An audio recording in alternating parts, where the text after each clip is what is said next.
안녕하세요. 우리 채널 오시기를 환영합니다. 올해 6학년 1반이 된 여성이에요. 학창시절 문학소녀였던 저는 한때 소설가가 되는 게 꿈이었어요. 책을 좋아해서 밤마다 아버지한테 전기세 나간다, 불 꺼라! 이 소리를 밥 먹듯 들으며 살았죠. 그랬던 제가 마지막으로 소설책을 잡아본 게 언젠지 기억도 안 날 정도로 생활에 찌들어 살게 된 건 남편을 떠나보낸 32 겨울부터였어요. 고등학교 수학 교사였던 남편은 제 고2 때 담임 선생님이기도 했어요. 교사가 되고 처음 부임한 학교가 제가 다니던 여고였고, 저희 반이 남편이 처음 담임을 맡았던 반이었죠. 남편은 학생들한테 인기가 좋았어요. 젊고 잘생긴 데다 총각이었으니까요. 남편 책상에는 늘 편지와 선물들로 가득했고, 그 중에는 제 것도 있었죠. 저 역시 남편을 짝사랑한 소녀 중 하나였거든요. 하지만 선생과 제자의 사랑은 금기였기에 마음을 드러낸 적은 없어요. 가슴에 품은 사랑이었죠. 그러다 남편을 이성으로 만나 사귀게 된 건 졸업하고 2년이 지나서였어요. 고등학교를 졸업하고 동사무소에서 일하던 저는 예비군 훈련 통지서 문제로 동사무소를 찾아온 남편과 재회를 하게 되었어요. 저를 먼저 알아본 건 남편이었어요. 선자, 양선자 맞지? 야, 이런 데서 다시 만나게 되네. 난 네가 책을 좋아해서 글 쓰는 일을 하지 않을까 했는데 여기 있었구나. 아무튼 반갑다. 남편은 오랜만에 만난 김에 맛있는 걸 사주겠다며 퇴근 후 보자고 했어요. 그래서 남편을 따라 중국집에 가서 짜장면과 탕수육을 먹게 되었죠. 짝사랑했던 남자 앞에서 짜장면을 먹으려니 여간 고역이 아니더라고요. 조심히 먹는다고 하는데도 짜장면 양념이 자꾸 입가에 묻는 바람에 신경이 쓰여서 입으로 들어가는지 코로 들어가는지 모르겠더라고요. 그런 내 마음도 모르고 남편은 어찌나 맛있게 먹던지 입가에 시꺼먼 양념이 잔뜩 묻었지 뭐예요. 꼭 아이처럼요. 학생 때는 어렵게만 보이던 남편은 교복을 벗고 밖에서 만나고 보니 그저 평범한 20대 후반 남자일 뿐이었어요. 그 모습을 보니 그 또한 좋더라고요. 그날 이후 남편은 퇴근 시간에 맞춰 종종 동사무소로 저를 찾아왔어요. 그럴 때마다 남편 손에는 자신이 대학 시절 읽었던 교양서적들과 현대문학 작품집 등이 들려있었죠. 책을 좋아하는 저를 위해 어렵게 구해온 것들이었어요. 때때로 다이제스티브라는 잡지에 실린 글들을 복사해 오기도 했어요. 내 옆자리 국어선생님이 보는 잡지인데 좋은 글귀들이 많더라고. 그래서 복사해왔어. 시간 날 때 읽어보면 도움이 될 거야. 소설가가 되는 게 꿈이랬지? 글을 쓰려면 많은 경험도 필요하지만 좋은 글도 많이 읽어둬야 하거든. 지금은 비록 동사무소에서 일하고 있지만 혹시 아니? 신춘문예에 당선돼서 소설가로 변신할지? 그러니 현실에 안주하지 말고 꿈을 이루기 위해 작은 것부터 노력해봐. 내가 옆에서 도와줄 테니까. 남편의 그 말은 제 가슴에 큰 울림이 되었어요. 여자는 그저 남편 그늘에서 살림 잘하고 자식들 잘 키우면 그만이라던 제 아버지와는 전혀 달랐으니까요. 이런 남자라면 단칸방에서 평생을 살아도 행복하겠다는 생각이 들더군요. 하지만 시간이 지나도 관계는 진전이 없었어요. 그러다 연인도 사제시간도 아닌 어중간한 상태로 1년 정도 지나던 어느 날이었죠. 선을 보신다고요? 고향에서 부모님이 하도 닥달을 하셔서 그렇게 됐어. 남편의 말에 하늘이 무너지는 것 같았어요. 하지만 그렇다고 화를 낼 수도 없었죠. 당시만 해도 우리는 아무 사이도 아니었으니까요. 그래서 좋은 분 만나시길 바란다고 말하곤 급하게 자리에서 일어났죠. 그랬더니 진심이니? 이대로 내가 다른 여자 만나서 결혼해도 후회 안 하겠어?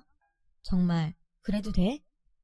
남편의 말에 그만 울컥했어요.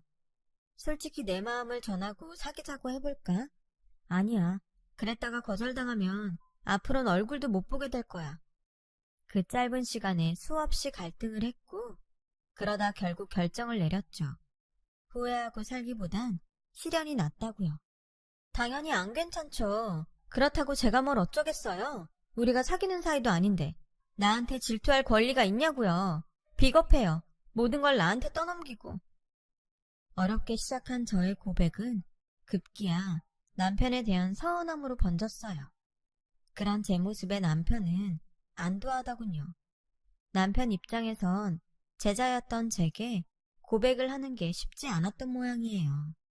그러던 와중에 부모님의 결혼 독촉이 거세지니 본인도 초조했던 거였죠. 그래서 일부러 제게 맞선을 본다는 얘기를 꺼낸 거였어요. 과정이야 어쨌든 그 일로 남편과 저는 본격적으로 사귀게 되었어요. 그리고 2년 정도 연애를 하다가 결혼을 하게 되었고요. 여고 동창들은 제가 자신들의 첫사랑과 결혼한다니 다들 놀라는 눈치였어요. 그건 동료 교사들도 마찬가지였죠. 제자가 하루아침에 동료 교사의 아내가 되었으니 왜 안 그렇겠어요?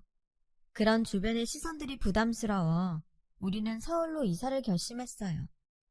난생 처음 와보는 서울은 제게 있어 말 그대로 별천지나 다름없더군요. 제 고향에선 본 적도 없는 백화점이 도시 곳곳에 있었어요. 그뿐인가요? 애국가에 나오는 남산과 서울 어느 방향에서도 볼 수 있는 남산타워를 실제로 보니 신기하더라고요. 하지만 서울살이가 좋기만 한 건 아니었어요. 교사의 박봉으로 살기엔 물가도 높고 인심도 야박했거든요. 가족도 친구도 하나 없는 곳에서 제가 믿고 의지할 사람은 오직 남편뿐이었죠. 그래서 전보다 더 남편한테 기대고 살았는지도 모르겠네요. 서울로 이사를 오고 얼마 뒤 저는 첫애를 낳았어요. 아들이었죠. 그동안 저를 탐탁치 않게 여기시던 시부모님도 손자를 낳았다고 하자 그제야 며느리 대접을 해주셨어요. 하지만 그만큼 참견도 많아졌죠. 친정엄마가 없는 저는 낯선 곳에서 혼자 가사와 육아를 하려니 모르는 것도 많고 힘에 부치는 일도 많았어요. 주변에 물어볼 사람도 잠시 애를 봐줄 사람도 없었으니 더욱 그랬죠. 그나마 다정한 남편이 퇴근 후 가사며 육아를 많이 도와줘서 버텨냈어요. 그리고 4년 뒤 둘째 아들이 태어났고 돌을 막 넘긴 시점에 저희 가정에 시련이 불어닥쳤어요. 퇴근길 만원 버스에 올랐던 남편이 교통사고로 세상을 떠났거든요. 그날 아침 오늘따라 유독 동태찌개가 생각난다길래 주인집 아주머니한테 작은 애를 맡겨두고 시장에서 동태를 한 마리 사들고 왔어요. 막 대문을 들어서려는데 안채에서 주인집 아주머니가 달려나오더라고요. 성민 엄마, 어떡해. 자기 시장 간 사이에 경찰서에서 연락이 왔는데 이 내가 아저씨가 교통사고를 당해서 많이 다쳤나 봐. 애들은 내가 봐줄 테니까 얼른 병원으로 가봐. 어서. 그 말을 듣고 들고 있던 생선 비닐을 팽개치곤 그대로 병원으로 달려갔어요. 도착해보니 응급실엔 사고로 실려온 버스 승객들로 인산인해를 이루고 있더라고요. 그런데 그 어디에도 제 남편의 모습은 보이지 않았어요. 그때였죠. 간호사가 남편 이름을 대며 보호자 맞냐길래 그렇다고 했더니 저를 한쪽으로 데리고 가더라고요. 그렇게 간호사를 따라갔는데 남편은 이미 싸늘한 주검이 되어 있었어요. 빳빳하게 다려입고 나간 하얀 와이셔츠는 피로 물들어 있었고 결혼 예물로 사준 시계는 유리가 박살나 산산조각이 나 있더라고요. 제가 남편의 얼굴을 확인하려고 남편 얼굴을 덮고 있는 흰 천을 들추려는데 간호사가 사체 훼손이 심하다며 말렸어요. 저는 차마 남편의 얼굴도 확인하지 못한 채 자리에 주저앉아 울다가 정신을 잃고 말았죠. 이후 무슨 정신으로 장례를 치렀는지 기억도 안 나요. 시어머님이 당신 아들 잡아먹었다며 머리채를 잡았던 것도 나중에 주인집 아주머니를 통해 전해 듣고 알았을 정도니까요. 장례가 끝나자 시어머니는 다시는 제 얼굴을 보고 싶지 않다시며 영 끊고 살자고 하더군요.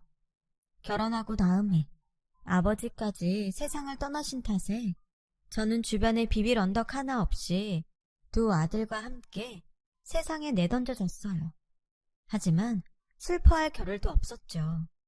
5살 큰애와 젖먹이 애를 데리고 당장 먹고 살아야 했으니까요. 경력도 없고 기술도 없는 애 엄마를 받아줄 곳은 어디에도 없었어요. 그래서 궁여지책으로 했던 일이 학교 앞 떡볶이 장사였어요. 어린 애들을 옆에 끼고 있어야 해서 남의 집 일은 하기 힘들었거든요. 그나마 큰애가 국민학교에 들어가고부터는 파출 일도 다닐 수 있었죠. 엄마 대신 큰애가 지 동생을 보느라 고생 많았어요. 지도 어린데 동생까지 떠맡았으니 얼마나 힘들었겠어요. 둘째한테도 미안한 마음뿐이죠. 한창 엄마 손이 필요한 나이인데 제대로 돌봐주지 못했거든요. 그래도 큰애는 짧게라도 아빠 사랑을 받고 자랐지만 둘째는 그조차도 못 받고 자랐으니까요. 그래서일까요? 자라면서 둘째는 사고도 많이 치고 정학도 몇 번이나 당했는지 몰라요. 1년이면 서너 번은 제가 학교에 불려가서 자식 잘못 키워 죄송하다고 고개를 숙여야 했죠. 결국 둘째는 고등학교 2학년 때 학교를 그만뒀어요. 반면에 큰애는 어릴 때부터 바르고 공부도 잘해서 늘 자랑거리였어요. 학원이며 과외 한번 시켜준 적 없는데 아빠를 닮아 수학을 잘해서 대학도 명문대 공대에 들어갔죠. 큰애야말로 개천에서 난 용이었어요. 자기가 빨리 취직해서 돈을 벌어야 엄마 고생이 끝난다고 기를 쓰고 공부해서 졸업도 하기 전에 대기업에 척하니 붙을 정도였으니까요. 둘째도 뒤늦게 정신을 차렸는지 카센터에 취직해 자동차 정비 기술을 배우기 시작했고 많지는 않지만 제게 생활비라고 손에 쥐어주곤 했어요. 영영 정신 못 차리고 살 줄 알았던 녀석이 제 밥벌이라도 하게 되니 저는 그걸로 됐다 싶더라고요. 그러다 지금은 자신과 비슷한 처지의 여자를 만나 살고 있어요. 결혼은 자신들이 돈을 모으면 그때 하겠다고 하더군요. 아직 혼인신고도 안 한 처지지만 저한테 살갑게 어머님이라고 부르며 며느리 노릇을 톡톡히 하고 있죠. 이렇게 아들 둘이 다 제 몫을 하고 살게 되니 이제 큰애만 제 짝을 찾아주면 부모된 도리는 다 하는 거다 생각하고 있답니다. 그래서 일도 줄이고 요즘엔 아는 형님 소개로 건물 청소 일을 다니고 있어요. 새벽 5시에 나가서 오후 3시까지 일을 하는데 중간에 점심시간이랑 쉬는 시간이 길어서 정작 일하는 시간은 6시간 정도에 불과해요. 건물주가 인심이 좋은지 월급도 인근에서 제일 높고 새 건물이라 일이 수월해서 다들 노리는 자리라더군요. 1층은 상가로 사용하고 2층부터 10층까지는 사무실과 오피스텔로 사용해서 청소도 쉬운 편이에요. 주 5일 근무에 월차 1번, 빨간 날은 다 쉬니 얼마나 좋은지 몰라요. 게다가 4대 보험까지 되고요. 지금까지 다니던 직장 중 최고였죠. 그런데 이 좋은 직장 때문에 아들과 갈등을 빚게 될 줄 누가 알았겠어요. 사건의 시작은 큰아들이 결혼할 여자가 생겼다며 집에 데려오기로 하고부터였어요. 맏며느리 드릴 생각에 신이 나서 전날부터 대접할 음식을 준비하고 집 안팎으로 청소까지 싹 해놓았죠. 상까지 차려놓고 애들을 기다리는데 그런데 오기로 한 시간이 지나도록 소식이 없지 뭐예요. 그래서 집 앞에 나가봤는데 글쎄 골목에서 큰애랑 웬 여자가 말다툼을 하고 있더라고요. 기가 막혀. 자기네 집에 어려운 건 알고 있었지만 이런 산동네 판잣집에 사는 줄은 정말 몰랐어.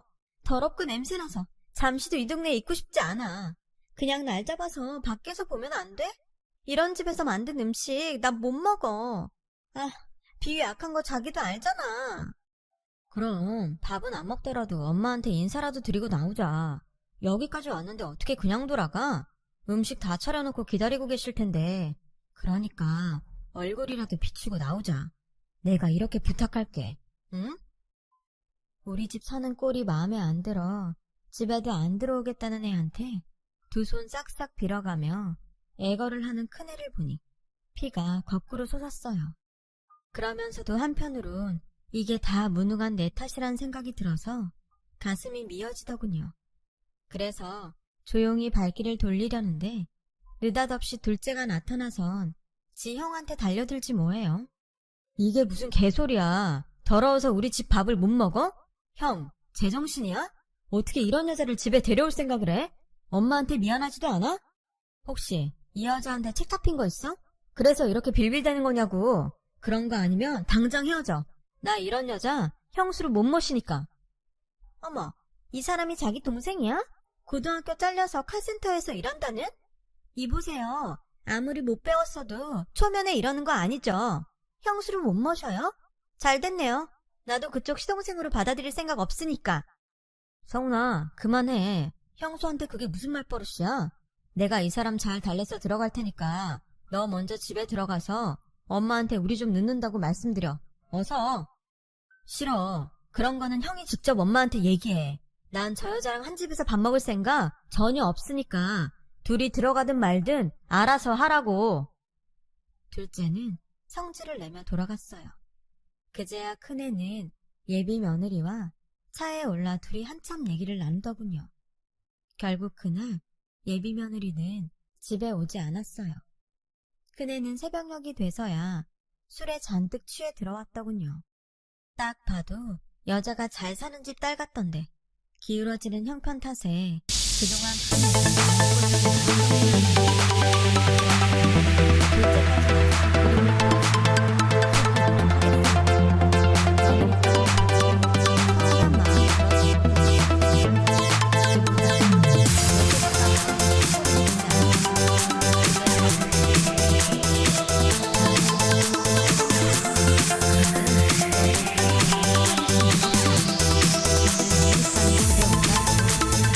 Remix. Turn up the bass.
설마 아버님하고 안면 있는 건 아니지? 말해봐. 서로 얼굴 아냐고. 그대는 엄마한테 상처 준 것보다 처가에 창피하다는 게 먼저였어요. 그래, 아는 사이다. 자식들 얘기도 나눌 만큼 아주 잘 아는 사이야. 됐냐?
안녕하세요. 우리 채널 오시기를 환영합니다. 제 말의 아들은 세상을 다 잃은 것처럼 실망하는 표정이었어요. 그리고 오늘 식사 약속은 취소하자며 터덜터덜 돌아가더군요. 그리고 다음날 아들이 점심시간에 제가 일하는 건물로 찾아왔어요. 사람들 눈을 피해 비상구 계단으로 저를 끌고 간 아들은 단단히 결심한 표정으로 그러더군요. 엄마, 화정이랑 얘기해봤는데 아무래도 이번 상견례는 안 하는 게 나을 것 같아. 아버님한테 엄마가 여기서 일하는 거 들키면 내 입장이 곤란하거든. 그리고 일단 여기 일 그만둬. 장인 건물에서 엄마가 청소부로 일하는 거 밝혀지면 곤란하니까 오늘 당장 그만둔다고 해. 알았지? 그러게 왜 이런 구질구질한 일을 하고 다니고 그래. 쪽팔리게. 뭐? 쪽팔려? 네가 모르는 모양인데 이 직장이 지금껏 엄마가 일했던 곳 중에서 제일 좋은 직장이야. 그동안 엄마는 더한 일도 하면서 너 대학 공부까지 시켰어. 그런데 이제와 이런 엄마가 쪽팔려? 남의 집 식모살이에 길거리에서 떡볶이 팔아 번 돈 받았을 땐 안 쪽팔리고 엄마도 외면하고 건물주 사위 되려니까 이제 와서 이 엄마가 하는 일이 그렇게 창피해? 여기 청소부로 일하는 건 그렇게 창피하다고? 에라이 썩을 놈아. 내가 이런 꼴 보자고 그동안 그 수모를 당하면서도 너 뒷바라지 한 줄 알아? 돈 많은 처가에 들어가는 게 네 엄마보다도 더 중요한 거냐고? 그런 거라면 이참에 아이 인연 끊자. 나 창피하다는 아들 나도 싫다. 내가 해주는 음식 더러워서 못 먹겠다는 며느리도 싫고 다 싫다. 엄마, 그런 말이 아니잖아. 여기만 아니면 다른 어디라도 상관없어. 그러니 내 말대로 해줘. 그럼 더는 요구 안 할게. 일 그만두면 사돈이 날 못 알아본다든? 상견례는 안 한다 쳐도 결혼식은 어쩔 거야? 엄마 알아볼까봐 결혼식도 안 하고 넘어갈 거냐고? 그러자 큰애가 머뭇거리며 말했어요. 결혼식 꼭 와야겠어? 그냥 아프다고 둘러대고 불참하자. 아니면 그때 해외여행 보내줄게. 그깟 결혼식 성훈이 때 참석하면 되잖아. 결혼식이 뭐 대수인가? 그때였어요. 위층에서 발소리가 들리더니 사돈이 걸어 내려왔어요. 자네 그걸 말이라고 하는가? 내 딸년도 정신머리가 없지만 자네도 제정신은 아니구만. 자네 키우느라 손에 지문이 닳도록 일한 부모한테 그게 할 소린가? 명문대 나와 대기업에 다니면 뭐하나? 인성이 화장실 쓰레기통보다 더러운데 이 결혼 없던 걸로 하세. 아버님, 그게 무슨 말씀이세요? 전 단지 아버님이랑 엄마가 서로 불편하실까봐 마주치지 않는 게 좋을 것 같아서 그런 겁니다. 다른 뜻은 없었어요. 가난한 부모 창피해 결혼식도 오지 말라는 사람이 나중에 나 돈 떨어지면 나 몰랄 안 한다고 어떻게 보장하나. 난 자네 같은 달면 삼키고 쓰면 베는 인간은 내 집에 들이고 싶지 않아. 그리고 고용주로서 자네 어머님처럼 근면성실한 사람은 절대 내보낼 생각이 없네. 그러니 불편한 자네가 결혼을 포기하면 될 일이야. 더는 말하기 싫으니 그만 돌아가게. 그 말을 남기곤 건물 안으로 들어갔어요. 그러자 아들이 저를 잡고 장인 좀 설득해달라고 사정하더군요. 이 결혼 못하면 자긴 끝이라고요. 재력 있는 장인 덕에 회사에서 겨우 어깨에 힘주게 됐는데 이마저도 놓치면 자긴 인생 패배자로 살아야 된다고 말이죠. 그 모습을 보니 가만히 있을 수가 없었어요. 그래서 처음으로 아들 뺨을 쳤어요. 이놈아, 정신 차려. 이 인간이 인간 노릇을 못하는데 남의 돈으로 처바른다고 뭐가 달라져? 인생의 패배자? 지금 네 모습이 바로 인생의 패배자 모습이다. 돈 앞에서 부모도 버리고 자존심도 버리고 오로지 허세와 탐욕으로만 들들 끓는 네가 바로 인생의 패배자야. 난 그런 놈한테는 더는 먹이고 입히며 부모 노릇할 생각 없다. 그러니 잘난 너 혼자 잘 먹고 잘 살아. 다시는 내 집에 발들일 생각 말고 내 말 알아듣겠어? 그제야 큰애는 자기가 잘못했다며 두 손 싹싹 빌었지만 그걸로 화가 풀리지는 않았어요. 믿었던 아들한테 배신감이 너무 컸으니까요. 언제까지고 내 배 아파 낳은 자식과 등지고 살 수는 없겠지만 그래도 큰애가 인간다운 인간이 될 때까지는 부모 노릇을 파업할 생각입니다. 그래야 나중에 하늘에 가서도 남편한테 덜 미안할 것 같거든요. 지금까지 제 사연을 들어주셔서 감사합니다. 여러분은 부디 자식과 그런 일 없이 행복한 가정 꾸리시길 바랍니다. 여러분, 사연 댓글에 응원과 현명한 조언 부탁드려요. 좋아요와 구독은 저에게 큰 힘이 됩니다. 오늘도 좋은 일 가득하세요.